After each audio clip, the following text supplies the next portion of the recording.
Hey, sports card fans, it's John, Wade Boggs fan. Hope you're all doing well. I've talked about this in various videos to some extent, and while I've been on other people's channels, they've asked me about it. But I thought today I would do a specific video talking about how and why I became a Wade Boggs collector. Now, I want to start from the beginning, so to speak, and then you'll understand how it leads into me becoming a Wade Boggs collector. So, as most of you know, I started collecting cards back in 1978, and like most kids back then, you would just buy packs of cards. You didn't go to, at least in my circle of friends who collected cards, they didn't go to card shows. We just had around 78 or 79. Someone in the local area opened up a card shop. In fact, they're still in business today. But for the most part, it was just going to a corner store or wherever they're maybe selling packs and buying some packs of cards. Well, in the early 80s, a mother of a kid that I was playing Little League with told my mom, since they knew that I was into collecting baseball cards, they said, you need to collect the complete set of the year. And that's the best way to collect cards, is to have the entire set. And so I started collecting sets. Now, I didn't put any sets together. So in other words, I didn't open up a bunch of packs and from those packs put a set together. They were basically given to me by my parents for either my birthday or Christmas. And so that started in 1980.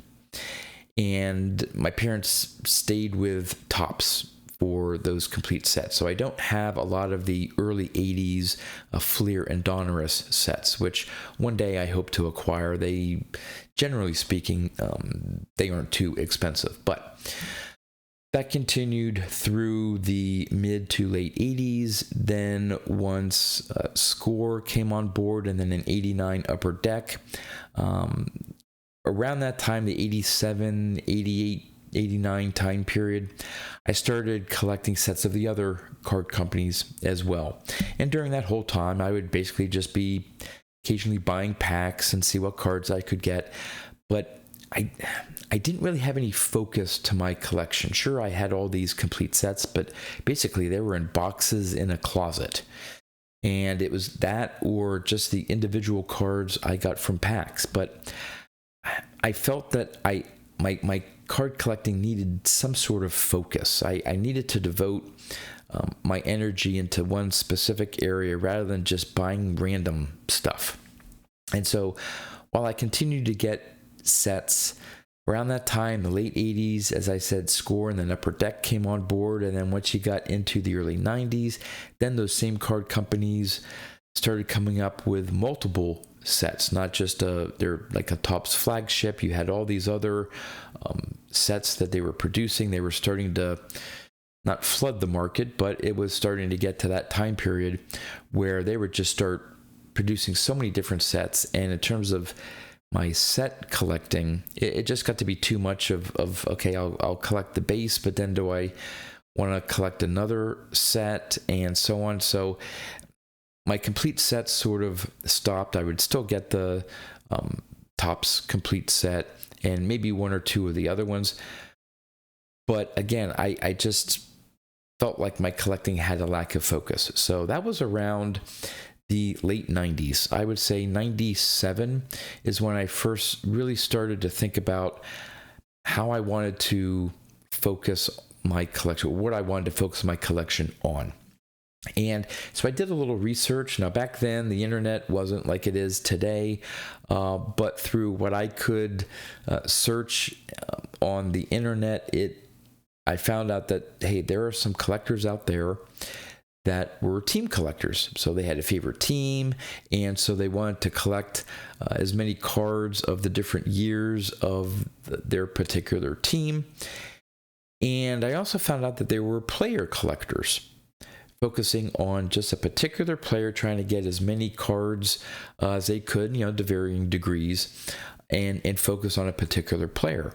And I thought that was a really good area for me to focus on, because up until that point, while I had some of my cards in chronological order and then alphabetical order, there were certain players, star players at the time, that I would set aside or store differently by player name.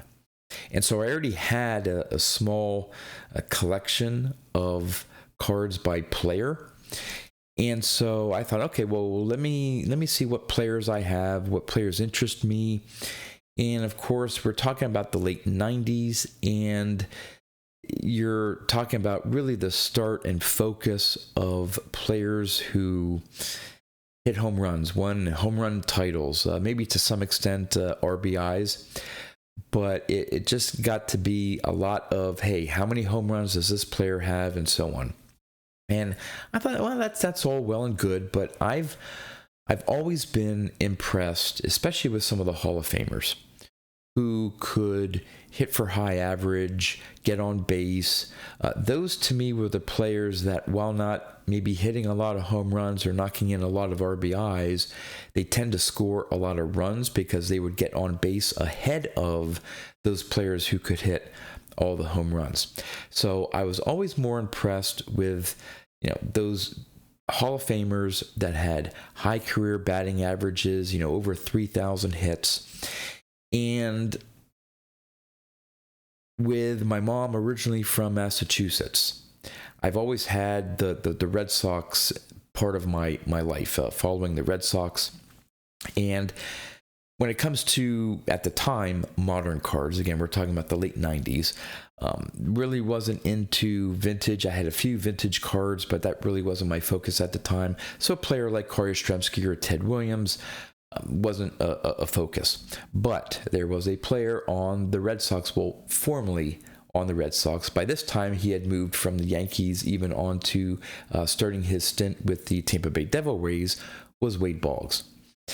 And I already had a decent number of his cards, because again, collecting in the early 80s through the late 80s, early 90s, buying all these packs. Boggs was prevalent in all those years.